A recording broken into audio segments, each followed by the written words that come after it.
Hello friends, welcome to our channel Wow Chemistry. In this video lecture, I will give a brief introduction to the environment. Here I am Dr. Kumkum Khawaz from RKDF University, Ranchi.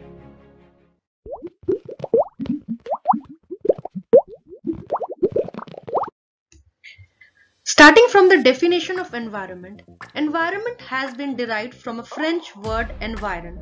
Here I have indicated with a purple color. So environment means everything which is surrounding us.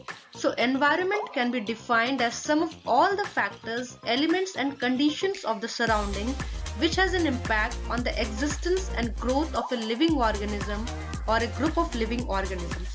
So everything that is surrounding us is environment, and all the elements of environments are interconnected to each other.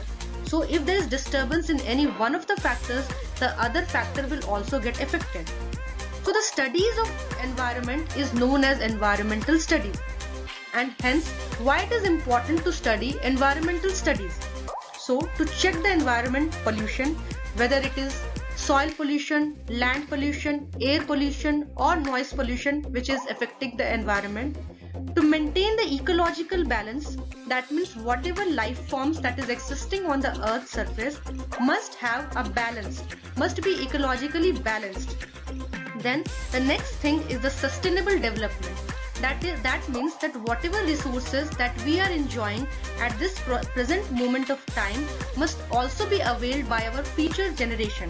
This is what is known as the sustainable development. The next point is the impact of human activities on environment. That means whatever activities we humans are doing on the earth's surface, whether they are harmful or fruitful to the environment. So these are the importance of environmental studies. So the next thing is the components of environment. As a whole, we can divide the components of environment into two broad categories: the biotic components and the abiotic components. The biotic component means all the living organisms existing on the earth's surface, and the abiotic components refers to all the non-living factors. So let's have a look on these. So the biotic components can be any life form like trees, forest, animals, birds, reptiles, anything, or we humans, earthworm, any living forms are included in the biotic components. The next thing is the abiotic component. Abiotic component refers to the mountains, the oceans, rivers, the landforms. All these are abiotic components. The biotic components and abiotic components work together to sustain the life on the earth's surface.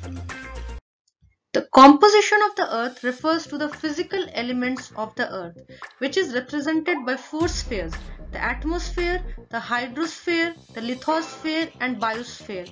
These four spheres are independent but interconnected to each other, and these four spheres are responsible for supporting the life form on Earth's surface.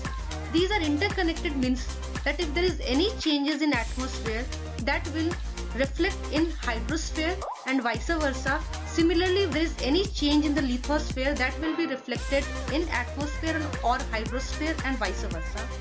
So let us move to the definition of these terms. The first sphere is the atmosphere. This is the thin, fragile layer of gases surrounding the earth. It contains nitrogen, oxygen, argon, carbon dioxide and many other gases. The lithosphere refers to the outermost solid surface of the earth. It includes all the landforms, solid rocks, soil and minerals. The hydrosphere represents the water on the surface of the earth in oceans, rivers, seas or lakes. Next is the biosphere. It is that part of the earth where life exists. It includes all the living things, maybe plant or animal life. So there are total 5 atmospheric layers: troposphere, stratosphere, mesosphere, thermosphere and exosphere. The layer closest to the earth's surface is known as the troposphere.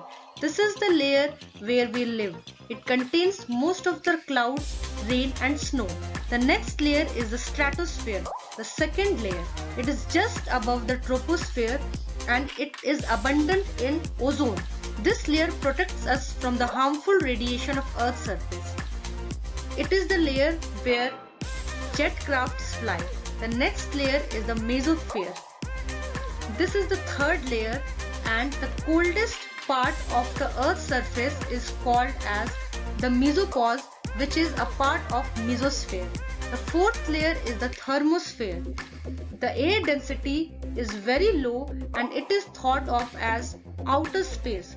Here space shuttles, satellites and colorful auras occur. The last layer is the exosphere, which is the highest layer. This layer is extremely thin and it is there where the atmosphere merges into the outer space. It is composed of hydrogen and helium particles.